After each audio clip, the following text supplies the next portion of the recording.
Resistencia Podcast.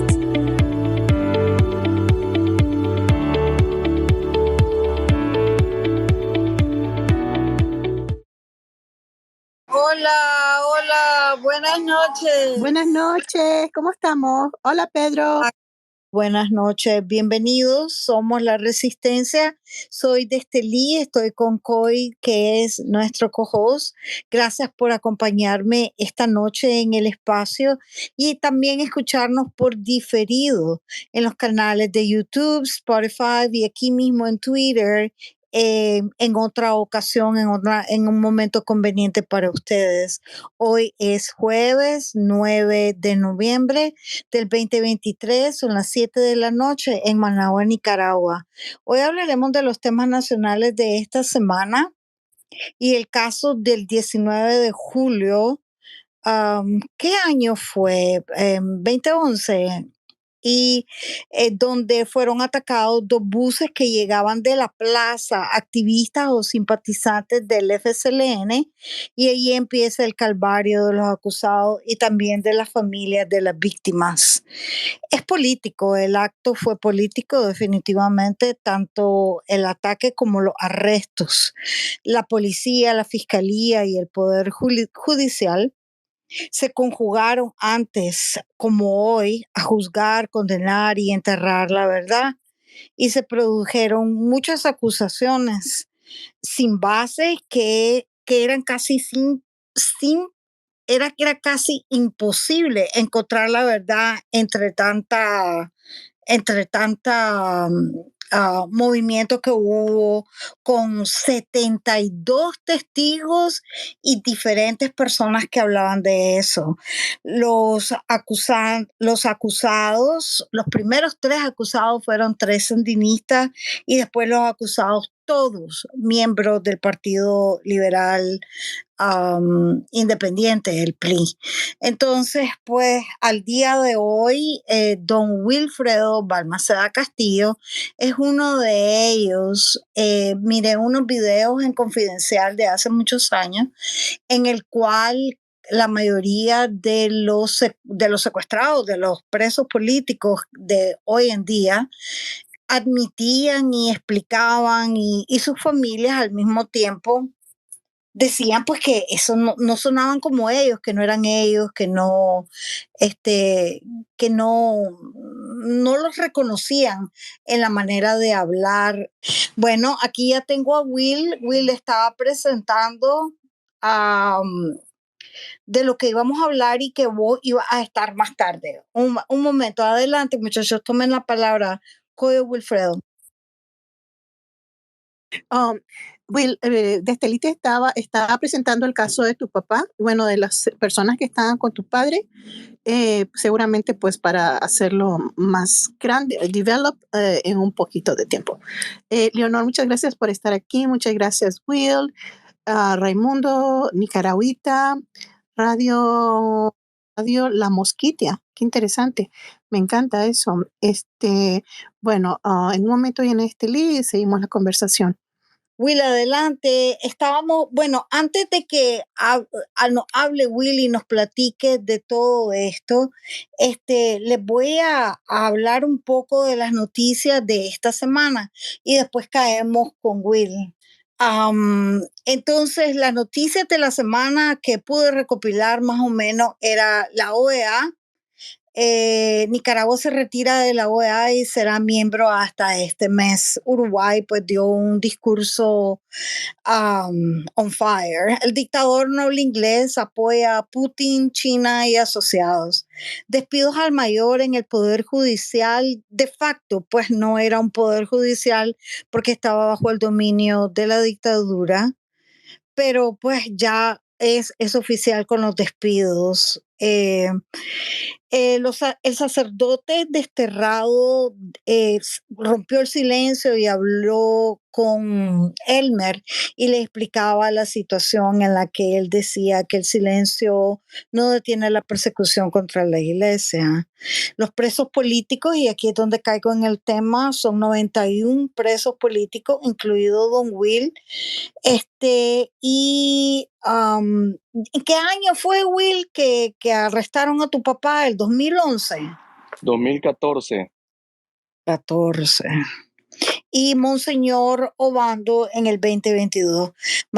De los Estados Unidos propone más sanciones severas por facilitar la entrada de haitianos al país de la manera que lo están haciendo, de una manera increíble. Y las noticias son de Petro, que está haciendo noticia en el gasto del Ero de Colombia, Acapulco con su huracán. Alejo Vidal le hicieron un atentado de vida. Y pues vamos a hablar de la diáspora un poquito si tenemos tiempo. Adelante, Will, si querés, hablando un poquito de la historia. Yo más o menos les describí lo que yo sé. Es un caso en el que yo no estaba pendiente de eso. Para mí no entendía qué significaba masacre de 19 de julio, no entendía. Hasta hoy me reempapé con toda la historia. Y si querés, pues darnos un historial pequeño de lo que vos sabés y lo que has leído. Buenas noches, Esteli, gracias, porque una de las primeras cosas que siempre te he agradecido es tener esta campaña que has tenido con lo de mi papá, ya porque han sido pocas personas las que han tomado esa decisión. Y lo otro que te entiendo perfectamente de que tal vez no manejes mucha desinformación porque, mira, ya son 9 años que sucedió eso. Ya, y tras esos 9 años hay demasiadas noticias más trascendentales que después de eso. Lo de mi papá en 2014 pues fue bien mediático en el año 2014-2015, ya porque empezando por ese fatídico día del 19 de julio, y la verdad que es hasta el momento y los verdaderos culpables que cometieron esa gran masacre contra su misma gente siguen en el pueblo, porque la verdad que la familia y principalmente a mí me dijeron quiénes son los culpables directos de eso, ya que son de su misma gente del Frente Sandinista, y ahí andan como si nada. Hubo, recuerdo que para 2014, 15, 16, para inicios de cuando comenzó la rebelión de abril de 2018, esa gente no hallaban qué hacer porque tenían miedo de que con la rebelión, todos sabemos, principalmente la familia, que la única manera que salga mi papá y los demás implicados en ese caso es con un cambio de gobierno. Y entonces esa gente andaba cabreada porque, mira, mi papá siempre ha sido político toda su vida. Él estuvo en contra de Somoza, podemos decirlo, que vos sabes el engaño que hubo principalmente para los 80 del sandinismo. En el 79 todo el mundo era sandinista en ese momento. Mi papá estuvo en ese movimiento, tuvieron que ayudar, estaba en su plena juventud para el derrocamiento de Somoza y anduvo metido en lleno. Los sandinistas sabían perfectamente quién era él. Era un gran líder político, de lo cual no era, como podemos decir, cualquier Chabela ahí en el pueblo. Era bien conocido. Y sabían lo levantamasa que era ese señor, que ni siquiera Dios. Y la verdad que a causa de eso le llevó a tener ese montón de enemigos políticos porque mi papá fue concejal, fue secretario del consejo, corrió como en unas elecciones como para vicealcalde, las cuales que fueron entre una de las elecciones que se robaron el sandinismo, y que fue para cuando quedó elegido como concejal y que él directamente no aceptó. Después de eso, fue para cuando en 2014 directamente a él lo implican en esa masacre. ¿Por qué implican a mi papá en esa masacre el 19 de julio del 2014? Por una simple y sencilla razón. Ya para 2011 había habido una rebelión en el pueblo, de lo cual para cuando le robaron las elecciones a don Fabio, ahí en Darío se levantó la gente, incluyéndome. Yo andaba bien metido en eso también. Porque los pensamientos que yo tengo antisandinistas son gracias a mi papá. Yo así se los voy a decir que para cuando llegué a cumplir la mayoría de edad, 18 años, ahí en Nicaragua, yo tenía pensamientos de que me quería meter al ejército. ¿Y qué fue lo primero que me dijo él? Vos estás loco, me dice, sí, el ejército es de los sandinistas. Entonces él me frenó en esas cosas y comenzó a instruirme de lo que realmente eran ellos. Ok. Y entonces él siempre ha tenido esos pensamientos antisandinistas completamente, ¿no? Y a causa de eso, él fue uno de los dirigentes principales de esa huelga en el 2011 y que está registrado ahí con unos videos que todavía están ahí, salen en YouTube, que la esposa de Félix Maradiaga trabajaba en ese entonces en Canal 2. Ella cubrió esa, esa huelga esa vez. Fue un desmadre total. Me disculpan por la voz porque ando medio agripado y la verdad que creo que me oigo medio jodido.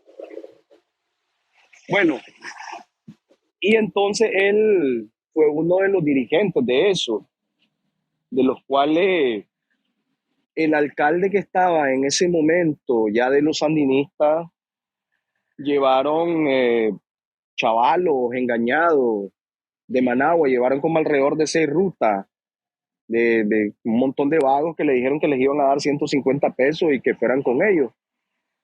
Y era para aplacar, creyendo ellos que la gente se iba a amainar directamente para no seguir protestando en contra de lo que ya estábamos sabiendo que se estaban robando las elecciones. Pero no así cuando nos dimos cuenta de que estaban haciendo eso, la verdad que más bien encendieron más la llama y un desmadre.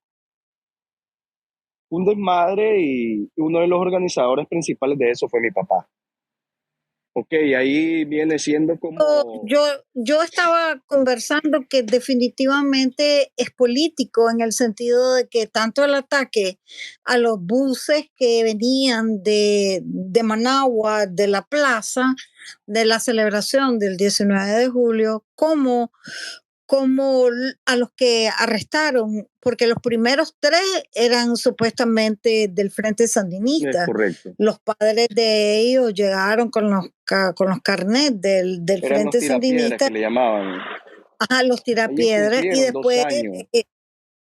y después ya le entran pues a culpar directamente a prácticamente todos los cuadros políticos del Partido Liberal Independiente. Sí, correcto. Entonces sabemos de que era un acto Es que todo político. fue directamente político, fue redirigido hacia eso, ¿no?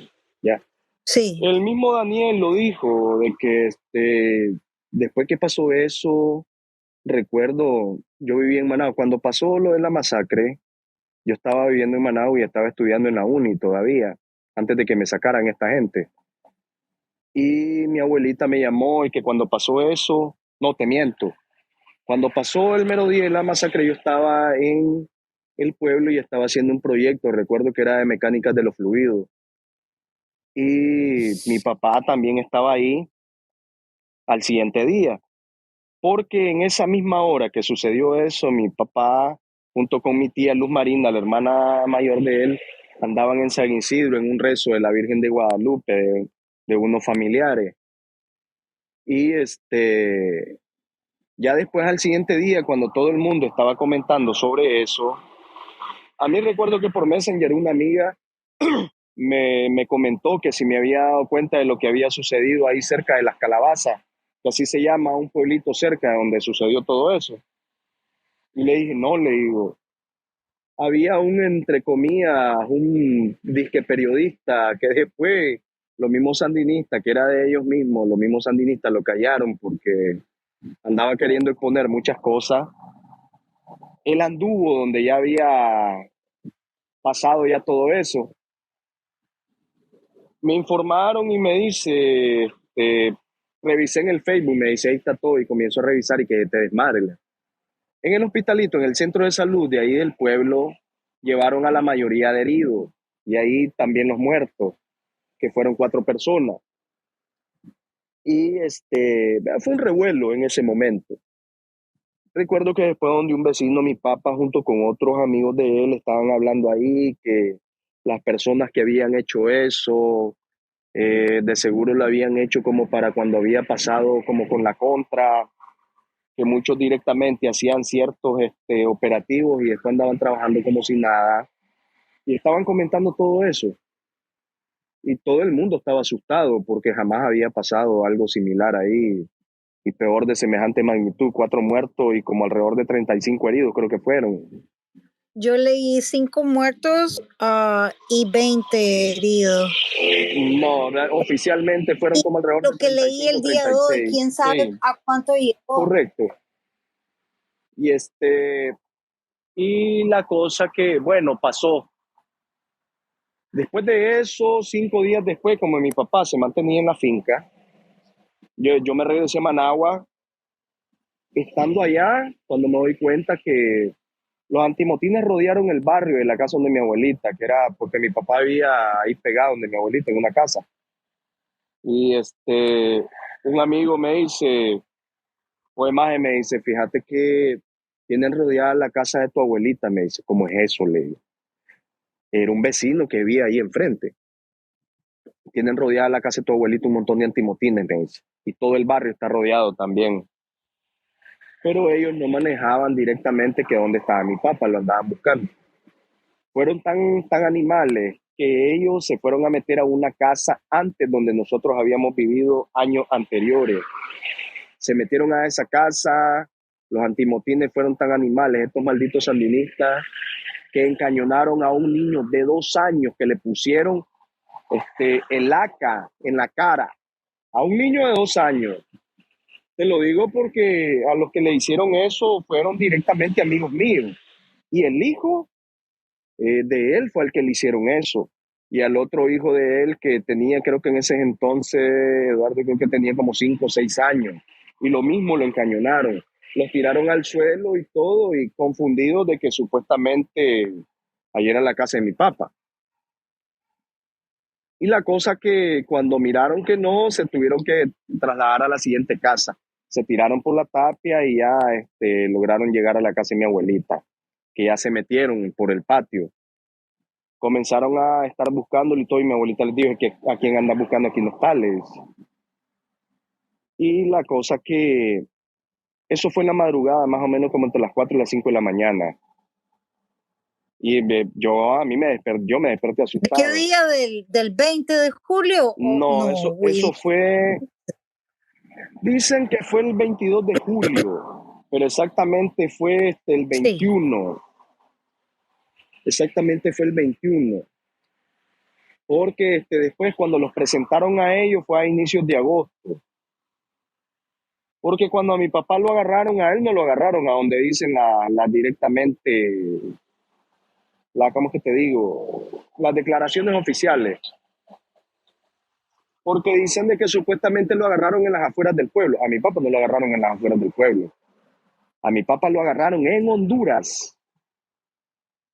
Y que era para cuando estaban cateando la casa de mi abuelita, la mujer de él logró llamarlo por teléfono y le dijo, te andan buscándoles. Entonces mi papá agarró la moto ahí nomás y se fue. Dejó la moto en la entrada de ahí, del valle donde estaba la finca, y él comenzó a huir. Ujú. Pero hay uno del caso de eso, de que supuestamente trabajaba con ellos, que un tal Yalí, directamente a ese no lo agarraron, pero ese fue el que directamente, A ese fue el que le echaron toda la culpa, toda la organización, todo el dinero, porque nunca lo agarraron. Es bien fácil echarle la culpa a quien no es está. correcto. No, pero es que Y nunca lo agarraron. ese de todas maneras era otro de los sandinistas que los traicionó a ellos.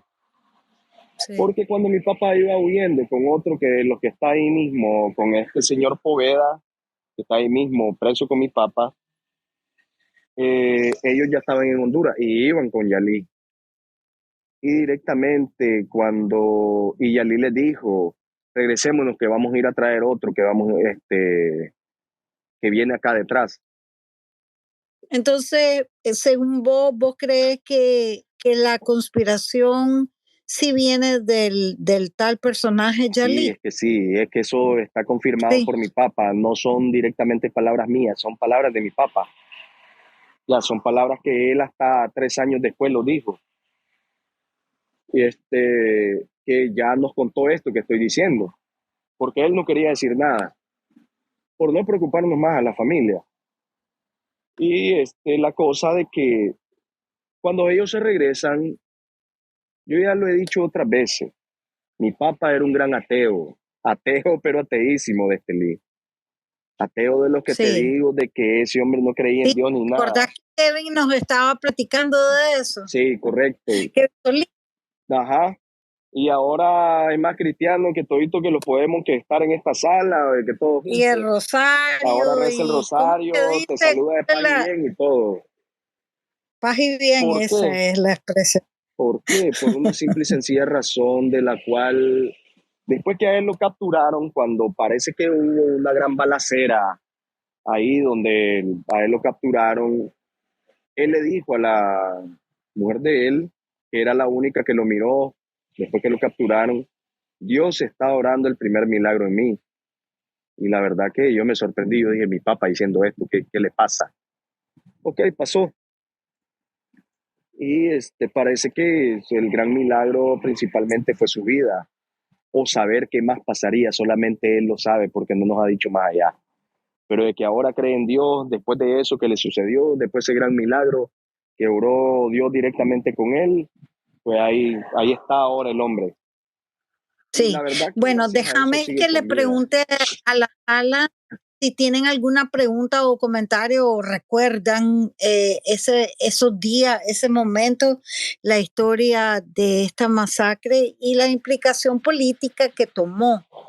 No sé si alguien lo recuerda Pues o quieren espérame, ya hacer que un comentario. mencionaste eso rápido, voy a decir, una de las cosas Ajá. principales en las cuales sucedió eso fue como lo que ha estado haciendo el sandinismo ahorita. Meter en miedo directamente al pueblo como para decirles, si ustedes se quieren volver a levantar, ya saben que les va a pasar lo que les pasó a esto y que es donde los tienen ahí todavía. Por ahí viene haciendo todo, empezando por lo político y A el mí, miedo. a mí, a mí me sorprendió mucho la madurez política de los familiares de ellos. Ya te doy la palabra, Nicaragüita, porque todo lo que vos estás diciendo, ellos lo dijeron en ese momento.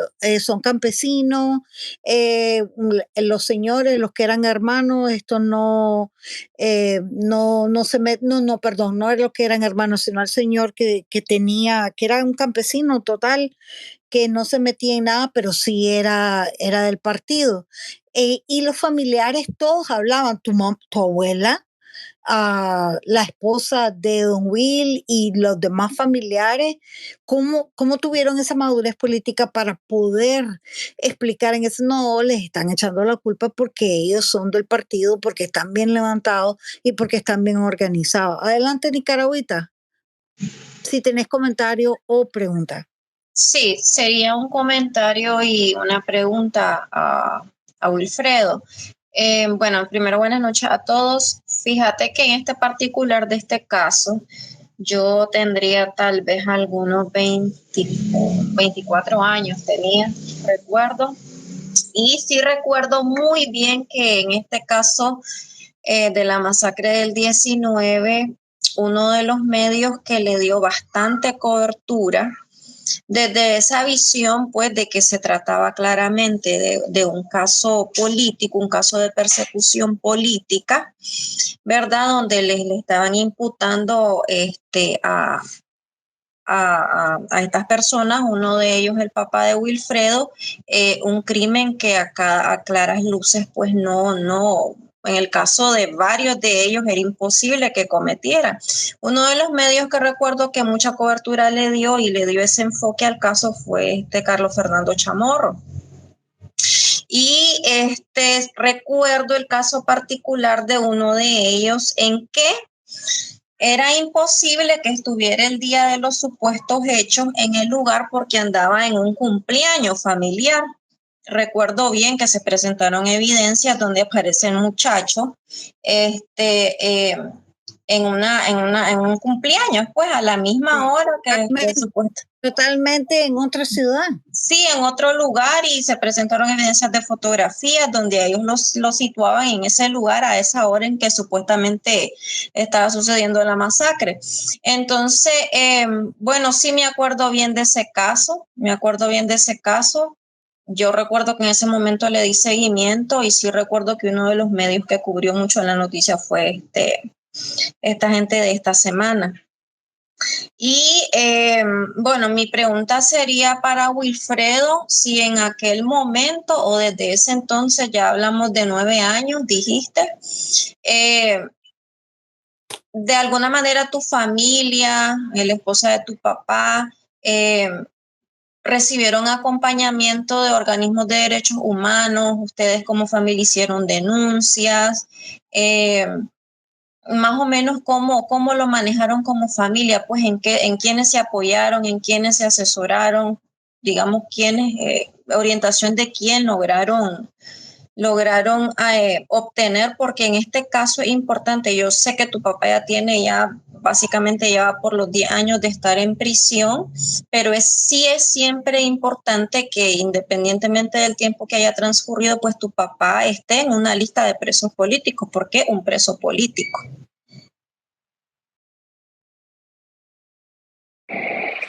Ok, bueno, primero sí, lo que cubrieron la noticia en su totalidad completamente fue confidencial. Y el que cubrió el periodista directamente de ellos es Ismael López. Y ahí en YouTube, ahí están esos videos directos y así sale como la masacre del 19 de julio de parte de Confidencial, en donde cubrieron Y ahí ellos. lo pueden encontrar con ese título, Masacre del 19 de julio, en Confidencial, con el periodista, ¿cómo Ismael que se llama? López. Ismael López.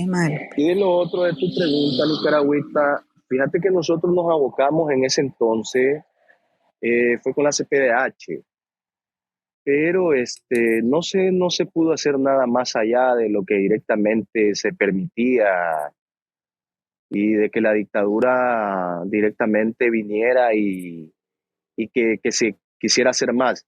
Porque pasó algo, mira, a nosotros nos comenzaron a meter una tortura psicológica ultra omega degenerada, así te lo digo, que comenzaron a decirnos de que si nosotros comenzábamos a hablar más y a querer hacer más y a querer a seguir haciendo más bulla y esto y lo otro, lo que les iba a pasar a ellos allá adentro era peor de lo que directamente nosotros sabíamos. Entonces, a causa de eso, solamente se hizo algo superficial con los derechos humanos para ese momento. Entonces, ¿qué fue lo que dijo mi abuelita? Y ahí la matrona de la familia viene y nos dice, ahí dejen esto, que esto quede en las manos de Dios. Yo te soy franco, yo me enojé. Yo le dije, ¿y cómo lo vamos a dejar en las manos de Dios? Me dice, ahí déjalo, me dice, no se puede hacer más. Porque recuerdo que mi tía Luz Marina decía, y vamos a ir a apostarnos en las puertas del Poder Judicial, a reclamar que ellos son inocentes, que esto y lo otro. Y entonces esa fue otra de las cosas que nos mandaron a decir, si ustedes hacen eso, aténganse a las consecuencias. Entonces eso nos frenó a que nosotros dijéramos, no podemos hacer más, entonces que nada más hagan lo que ellos quieran. Por eso directamente no se quiso hacer más grande a través de los medios y como reclamos como familia de parte de todos los del mismo pueblo. Sí, pero prácticamente Confidencial, el periodista Ismael López y Carlos Fernando tienen una documentación detallada, momento a momento. Hasta Wilfredo también hizo, ¿cómo se llama? Wilfredo Miranda, creo que. El muchacho. Miranda, ajá. Está detallado a la hora que se necesite mirar el detalle de la situación del caso, ahí está. O sea, eso es lo bueno. Quizás no se le pudo salvar definitivamente que se conjugó todo, el Poder Judicial, la Fiscalía, la policía, la Minta salió a los 5 días que fue para cuando los El presentaron. juicio fue totalmente espurio. Sí. Y hablemos del juicio y la situación de hoy de él, porque ya estamos en la mitad de la hora. Mira, empezando directamente por lo del juicio, desde que los presentaron a ellos, como queriendo decir, ok, ya agarramos a los culpables. En esa foto donde salen, donde los presentan a los 9, no incluyendo a los tirapiedras, que por nombre, por sobrenombre, así le pusieron ellos mismos. A estos 9, si vos mirás, al que tiene más cara de enojado es mi papá. Y los maltrataban físicamente, sí. en público. Y en la camiseta, si vos ves, la tiene como mojada. Las camisas, sí. Y él es el que sale más así. Él parece que estaba directamente viendo a alguien, a uno de sus torturadores principales, cuando los estaban presentando en ese preciso momento. Él no sabía que ahí estaba la esposa de él, porque a ninguno de ellos les dijeron que ahí iban a estar los familiares para que al menos lo vieran. Porque en ese momento, cuando los presentaron, creo que fueron como 15 minutos que los pusieron a que con sus familiares lograran hablar, que fue cuando él le dijo a ella, Dios está obrando mi primer milagro en mí, y le dijo, decirle a mi mamá que estoy bien, que al menos sigo vivo. Esas palabras le dijo. ¿Cuánto duró el juicio, Will? ¿Cuánto duró el juicio? No recuerdo exactamente, pero fueron meses. Entre lo que directamente de la presentación y hasta lo último, hasta directamente de lo que se presentó hasta la sentencia, porque no se dio tampoco en tiempo y forma de lo que es lo reglamentario. Es como todos estos sandinistas siempre se tiran las trancas, les vale madre. Y los encontraron culpables y les dieron un número excesivo de años. Esto todo es prior las nuevas leyes que implementó el gobierno, porque ahora tienen muchas más otras acusaciones que les pueden imputar. Cuando ya llega la condena a ellos, ¿a dónde los trasladan o los dejan a dónde? A ellos ya los tenían en el Chipote Viejo. Desde que los capturaron, los llevaron al Chipote Viejo. A donde a ellos los torturaron fue en el Chipote Viejo. Mi papá tuvo 1 año y medio en el Chipote Viejo, desde que lo capturaron hasta que lo sacaron de ahí, hasta que después lo trasladaron a máxima seguridad, que es donde lo tienen desde ese entonces. Pero mi papá estuvo 1 año y medio ahí en el Chipote Viejo, porque cuando lo capturaron y lo torturaron, uno de los principales torturadores de él fue y fue la madre de Ramón Avellán. Y el otro, nada más y nada menos que el mero comandante del ejército, Julio César Avilés. Y la verdad que son cosas demasiado delicadas de las cuales se han ido sabiendo poquito a poco. Y que a causa de eso es porque se han ensañado tanto con ellos. Y sí. no es sencillo, no es sencillo. De las torturas que cuando les hicieron a mi papá no quiso decir desde la primera vez que a él lo miraron, él no quiso decir qué era lo que le habían hecho, porque recuerdo que mi abuelita lo vio y le preguntó, ¿qué te han hecho? Nada, mamá, le dice, nada. Hasta como 2 años y medio después fue que mi papá abrió la boca y se lo dijo a sus hermanos, que fue que lo vieron, a sus hermanos y después a mi hermano. Yo lo miré a mi papá después que lo miró mi hermano. Ya mi papá a mí no me dijo nada, solamente se lo dijo a mi hermano, porque sabe que yo soy más impulsivo, tal vez en el momento no lo hubiera tomado bien. Y él no lo dijo y después se lo dijo a mi hermana que él no quería preocupar más a la familia, principalmente a mi abuelita.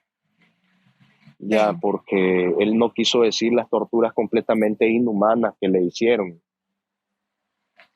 Definitivamente que el gobierno se ha ensañado, ya te doy la palabra, nicaragüita, se ha ensañado porque imagínate, 222 gente salieron de Nicaragua y no los pudieron incluir a ellos. O sea, son crueles y tienen una intención más determinada contra los presos políticos antes del 2018, porque son los que tienen más tiempo en cautiverio, secuestrados. Adelante, Nicaragüita. Sí, fíjate que yo iba a comentar algo y es a propósito de eso que último que acabas de decir. Mira, Nicaragua tiene más de 5 años o sea, hay presos políticos desde hace más de 5 años. Y fíjate que, ¿qué pasa? A propósito de eso que decís, que qué crueldad que no los hayan soltado con los 222, tiene su lógica. Y es que, digamos, soltar por ejemplo, al papá de Wilfredo y a estas personas que fueron juzgadas con él, sería aceptar que en Nicaragua ya habían presos políticos antes del 2018. Entonces, eso no le conviene al gobierno, ¿me entendés? Lamentablemente es así. Fíjate que yo no sé si ustedes se acuerdan de un caso que fue no muy sonado, obviamente por el temor a represalia, pero sí me acuerdo, y ese muchacho está hasta hoy en día preso, y es de un hermano de una menor que decidió abrir la boca y denunciar o intentar denunciar o abrir algún proceso en contra de Daniel Ortega por abuso sexual a su hermana. ¿Verdad? Pero yo recuerdo ese muchacho hasta el día de hoy está preso. La familia se tuvo que exiliar a Estados Unidos y sí, recuerdo que no hace mucho, la hermana, creo, la otra hermana de esta muchachita, ella se atrevió a contar su historia a un medio de comunicación norteamericano. Fíjate que no recuerdo bien sus nombres, pero sí me acuerdo de esa historia. Ese muchacho, el hermano de esa niña que fue abusada por Daniel Ortega, está hasta el día de hoy preso. Entonces, la reflexión es que en Nicaragua hay presos políticos de décadas atrás.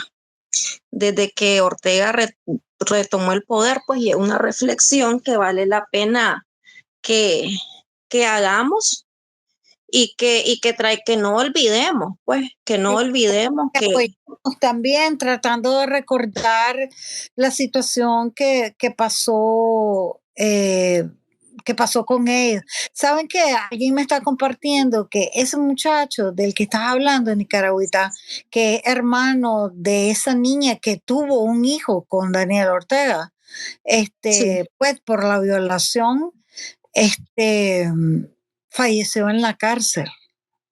Imagínate, fíjate que lo último que supe fue que la familia se exilió, que contaron su historia en un medio de comunicación y ni siquiera teníamos, imagínate qué historia más dolorosa, espantoso, pues, y esto es para que lleguemos a esa reflexión, pues, que presos políticos hay muchos desde antes del 2018 y hay muchos porque algunos ni los conocemos ni sabemos sus historias porque las familias son incapaces por el mismo temor de siquiera denunciar o atreverse a contar su historia. Que nosotros en Somos la Resistencia hemos publicado con nombres, apellidos, los años y la fecha, y está en la página donde puedes ver cada uno de, bueno, los que han sido declarados, ¿verdad?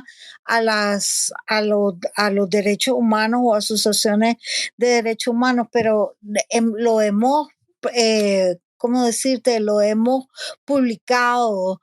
Ese señor se llamaba Santos Flores Castillo, de 52 años, y murió en la cárcel donde fue recluido desde el 2013 en circunstancias desconocidas. Él fue el hombre que acusó a Daniel Ortega de la violación de su familia, de su familiar, de la niña. Bueno, ya casi que estamos en la hora, nos quedan 15 minutos. Will, si podés o si alguien tiene algún otro comentario o pregunta, si no, danos lo último noticias de tu papá.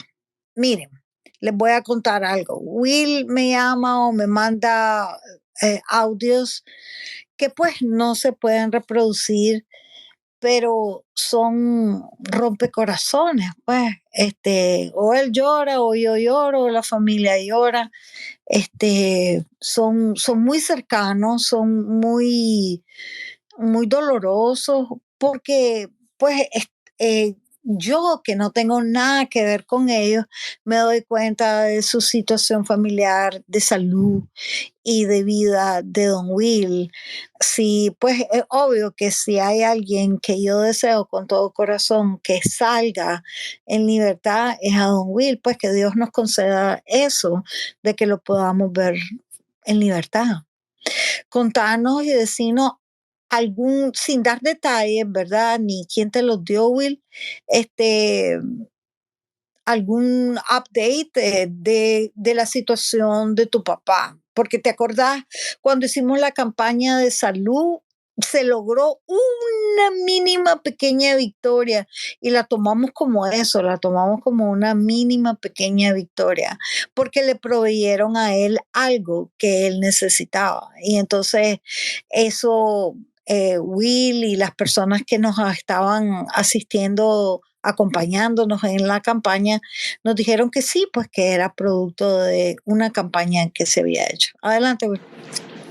Bueno, sí, la verdad que lo que acabas de decir es desgarrador siempre. Lo único que a veces uno no le gusta andar diciendo ciertas cosas, ¿no? ¿No poder? No, perdón.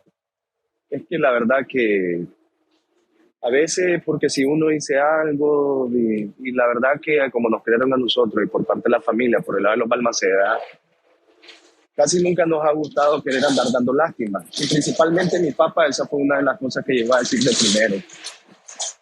Y bueno, lo principal ahorita, el update de él es que le están limitando muchas cosas ahorita. A otros que les permiten ponerle en algo básico, ponerle un si acaso, que a personas que le permiten que tal vez sus familiares les pasen 3 papel higiénicos, algo básico, a él nada más le permiten 1. Y le están limitando muchísimas cosas porque ya en lo último que me di cuenta, en lo último que me dijeron, él estaba súper enojado. Hasta el punto de que ya le está valiendo madre en comenzar a estar diciendo cosas y aunque lo escuchen ahí como en un aspecto directamente de decirle que esta gente no va a ser eterno, que se creen que van a estar para siempre, después se van a andar negando de todo ya cuando no estén en el poder. Mis tíos están preocupados porque mis tíos hasta dijeron, y que anda buscando que lo maten allá adentro por andar diciendo cosas delicadas. Pero por un lado lo entiendo porque ya son 9 años. Es bien valiente, Don Will. Ya está harto. Y lo entiendo, ya está harto. Es valiente porque yo recuerdo el testimonio de Kevin. Ajá. Y que no les baja la cabeza, pues no les baja la cabeza, no se le humilla, no lo cepilla por poder lograr un rollo de papel higiénico más. Es una persona que no está tratando de decir otras cosas para que le den ciertas prebendas, o que no son prebendas, son derechos. Pero es bien valiente, Don Will, definitivamente es bien valiente. Sí, sí, y así ha seguido. Por eso es que yo siempre lo digo, si él directamente ha demostrado su carácter, su valía, estando allá adentro, la verdad que lo que nos queda a nosotros es ser un poco más fuertes. Ya, sí. Y no nos estamos quejando. Sí, aunque sea, no, la verdad que a veces me pongo a pensar de lo que directamente pasa a él ahí, lo que tal vez ha pasado uno, y eso es nada para todo lo que a él directamente le ha sucedido. La verdad no es sencillo. Y saber esas cosas de mi papá ahorita, y yo también me preocupé con eso que me dijeron, de que cómo con las actitudes que está ahorita, porque mira, mi papá para que se llegue a enojar en ese aspecto, tiene que ser algo súper, ultra, mega delicado. Mi papá no es tan explosivo para poderse expresar de esa manera. Y para que se lo haya dicho directamente a alguien y para que lo escucharan y para que lo sigan escuchando, le tienen que estar haciendo algo demasiado grande para que él esté con esas actitudes. Y no les va a bajar la cabeza, porque sé que no les va a bajar la cabeza. Desgraciadamente, solo nos queda pensar a nosotros que al menos aguante más. Mi papá acaba de cumplir 63 años. Ya, una de las mayores milagros y peticiones que tenemos nosotros es que al menos su vejez pueda vivirla en libertad. Y ya con esto, te soy franco, ya toda la familia nos preocupó porque ya sabemos qué es lo que le puede pasar. Y hasta mi tío ya me ha dicho, de repente iban a decir, lo hallaron muerto. Te lo digo lo que mi familia está pensando ya con todas estas cosas. Ya que nosotros estemos pensando eso, ya es algo demasiado delicado, porque es que en sí, vuelvo a utilizar esta palabra, nos preocupa demasiado que mi papá esté con esas actitudes, algo que no había hecho antes. Hasta ves que estamos completamente sorprendidos por su actitud. Y está como queriendo obligar a que le hagan algo. Y vuelvo y repito, él no es así. Y al pensar eso, y después de todo, como lo han visto, es preocupante. A él le están limitando demasiadas cosas ahorita, hasta de lo más básico, de lo cual él a nosotros no nos cuenta todo. Ya, a los que lo pueden ver, por la misma razón, por no querernos preocupar más y porque él es bien hermético en eso. Y si le llegara a suceder algo, pues la verdad que resignación lo que nos queda, no sé. ¿Qué es lo que vos quisiera o tuviera esperanza o tu familia tuviera esperanza? ¿Qué mensaje querés enviar a miembros pues de los derechos humanos o personas que han ayudado o que han adoptado a otros presos políticos? Hay una asociación de derechos humanos que es clave en la defensa de los acusados de la masacre del 19. ¿Qué quisieras vos? ¿Qué mensaje tenés? ¿Qué podemos decir? ¿Qué podemos desear? ¿Cuál es el mensaje que podemos llevar a través? Bueno, una de las cosas principales es que directamente se aboquen a esos organismos de una u otra manera, porque nosotros hemos avanzado, tanto como familia y como las personas que han estado allegados a nosotros, se ha avanzado aunque sea un paso, pero se avanza algo. Y la verdad que ese paso que se da es una gran ganancia. A veces uno dice, hey, pero no se está haciendo mucho, pero sí se hace mucho. Y lo otro es de que, digamos, es como en este aspecto, como en la campaña que has tenido vos, y que siempre voy a estar agradecido por eso. Y mi familia también, es la campaña que se le ha hecho hacia mi papá y lo mismo que yo trato de poner y poder evidenciar de lo que él es un preso político, que se mencione, porque todo el trabajo... Sería un gran logro que se lograra que los reconocieran como presos políticos. Coy, ¿tenés alguna pregunta? No, le quería decir algo a Will. Will, ¿sabes? ¿No te has puesto en contacto con algún senador, algún representante de la comunidad donde viví? Pues que es importante sería importantísimo que vos te reunieras a lo mejor con algún senador del estado donde viví y le platiqué la situación primero de Nicaragua y después la situación personal de tu papá y ver si a través de él, ya ves como hay muchos senadores que están apoyando a Nicaragua de una u otra manera, la María Elvira Salazar, hay muchas otra gente apoyando. Entonces, por ejemplo, en California, sé que Alex Padilla, esa persona, Alex Padilla, está ayudando también a empujar cosas por Nicaragua. Entonces, yo te lo recomendaría que llames, que podrías pedir una cita, hablar con él sobre la situación de tu papá, mandarle un email y entonces que él esté enterado a ver si a través de él se puede hacer algo. O también a través de algún organismo de derechos humanos aquí en Estados Unidos y lo mismo, contarle la situación de tu papá. Gracias. Fíjate, bueno, yo estoy aquí en California también. Me sería de gran ayuda eso que me acabas de decir, porque la verdad que sí, no. Y no, como familia no hemos buscado directamente, o principalmente yo. Y que se estoy acá. se puede conjuntar con tu aplicación de asilo también.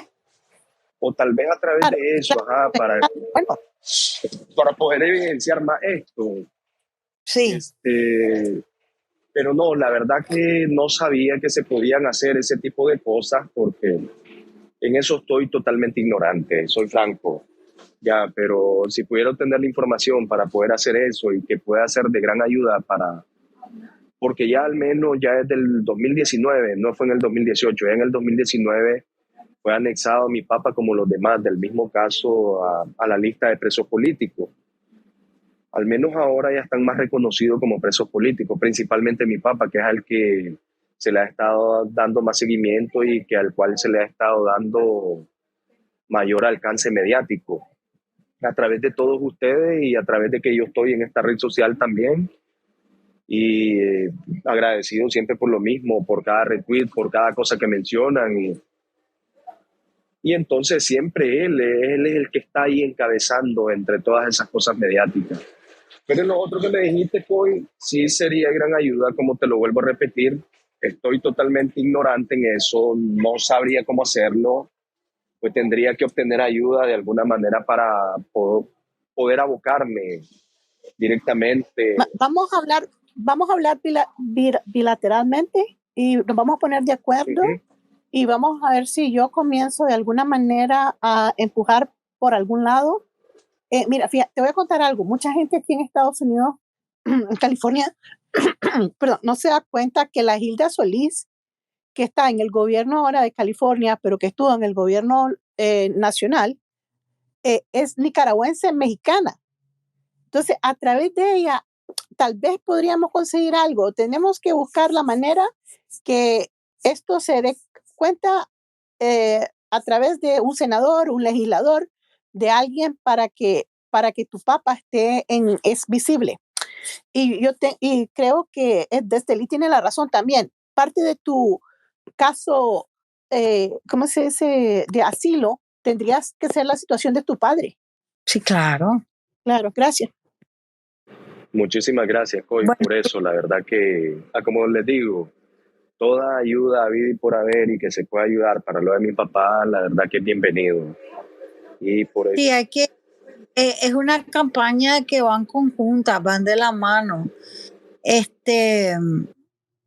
En lo último, y quizá un poco controversial, sería, lo hemos hablado mucho nosotros, vos y yo, y pues muchas veces hemos ido en ese tren de arriba a abajo y qué pensar. Yo en lo personal no conozco, yo en lo personal no critico a ningún expreso político porque pues me parece que están en momentos difíciles de su vida y pues ya sufrieron demasiado.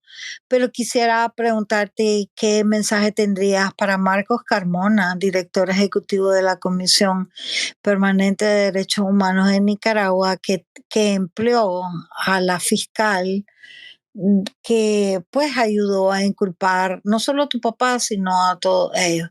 Digamos que vamos a hablar con Marcos Carmona. Mira, muchos creen y que a veces ponen en comentarios que creen que yo no sé quién es Loviedo. Muchos creen que yo directamente apoyo directamente a que a ella le digan, como muchos que le ponen como héroe y que esto y lo otro. Obviando eso, yo no me trago al Oviedo. La Oviedo, y aquí lo digo, y lo sostengo y lo voy a seguir sosteniendo. La Oviedo a mí no es santo de mi devoción. ¿Por qué? Porque yo sé lo que hizo, yo sé de lo que fue capaz de hacer y yo sé de lo que ha estado haciendo y de que cómo se sigue haciendo la sueca sabiendo que yo le he mandado a decir a través de intermediarios de que lo único que nosotros como familia, y tanto como mi familia como otra familia, nada más queríamos como que diera un paso adelante y dijera, sí, hombre, yo me equivoqué, trabajé con esta gente y voy a ayudar a decir algo, que sí, ellos son inocentes de esto. Eso fuera de gran ayuda, pero ella no lo hace y se sigue siendo la sueca se quiere seguir haciendo la víctima y pues ya es cuestión de cada quien. Y a este señor Carmona, la verdad que no entiendo y todavía no termino de comprender cómo es que directamente la fueron a emplear en los derechos humanos sabiendo de lo que fue capaz. Porque thank you. Porque directamente fue algo ultra omega delicado lo que nos hizo a todos los de ese caso. Y me gustaría tenerlo de frente y preguntarle, ¿qué pasó aquí? ¿Qué estaban pensando? Porque es lo que te digo, mucha gente cree que nosotros no sabemos quién es ella. Hombre, si estoy más informado que otra cosa, ¿no? Y lo vuelvo a repetir, ella no es santo de mi devoción, ni me va a caer bien tampoco. Y mi mayor asombro fue cuando me di cuenta que estaba, creo que es en la CPDH, y que dije yo, ¿y esto? ¿Por qué?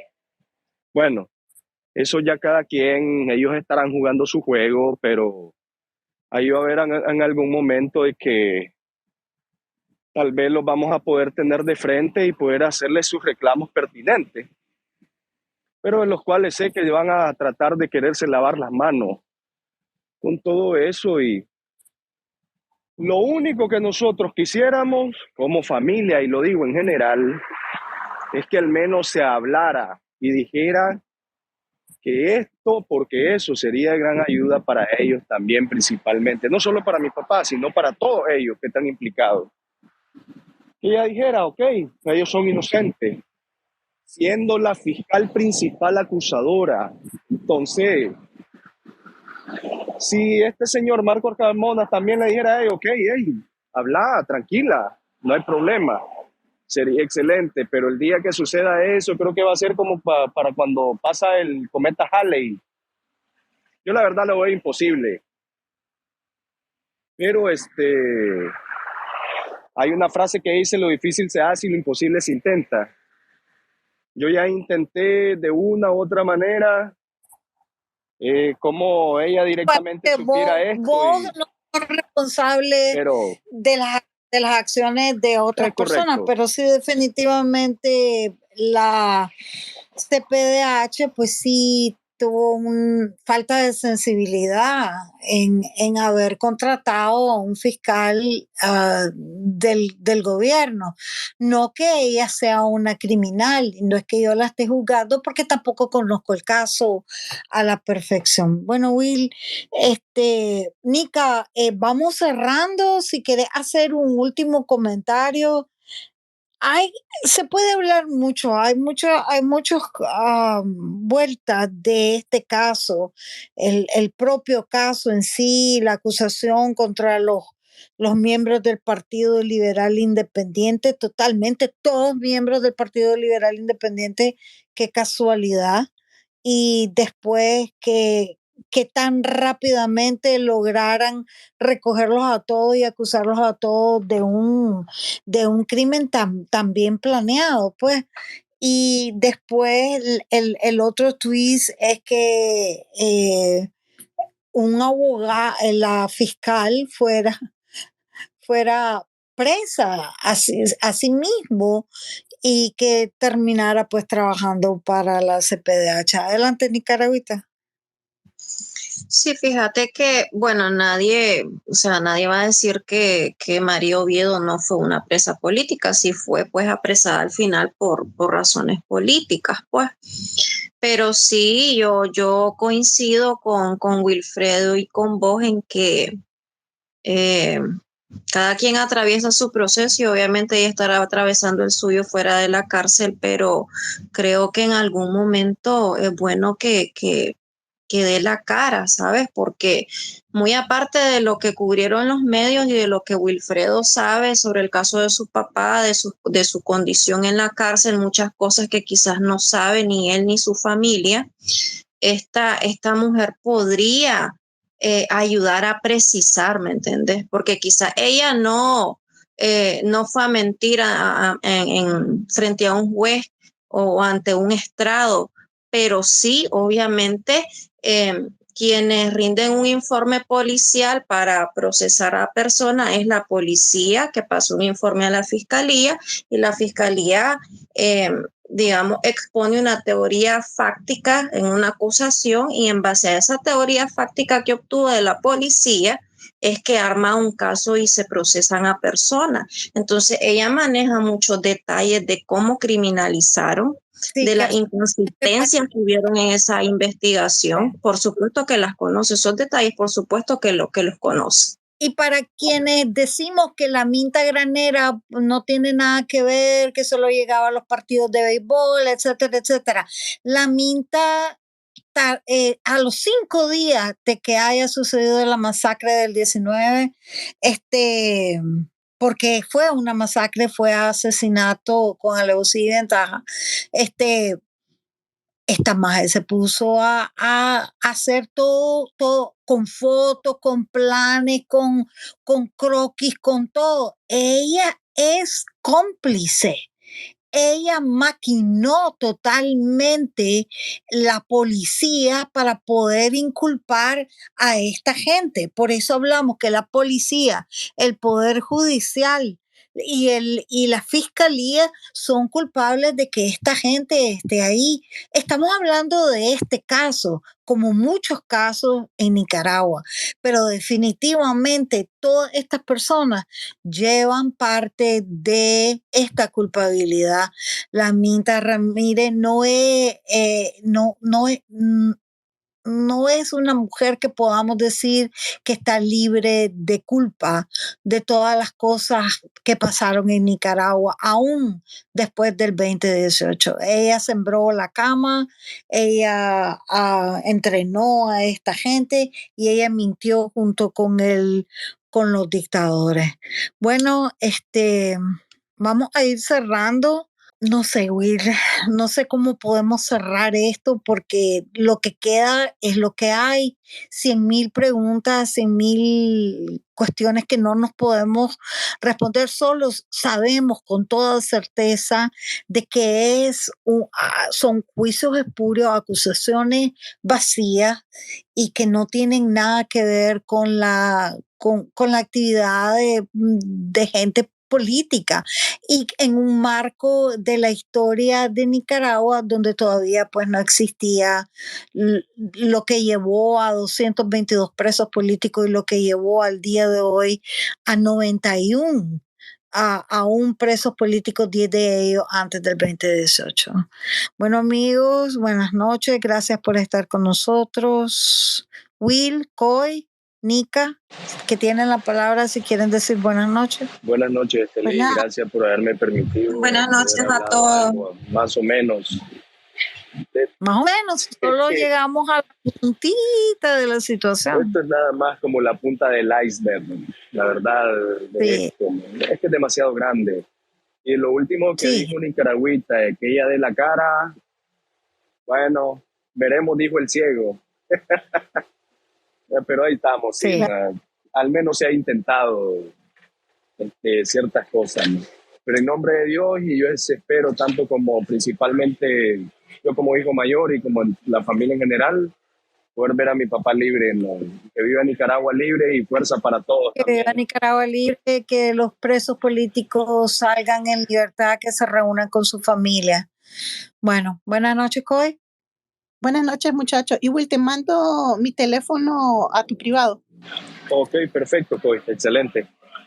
Gracias. Bueno, buenas noches y que viva Nicaragua libre. Espero que nos escuchen por diferido y nos sigan en nuestras redes sociales.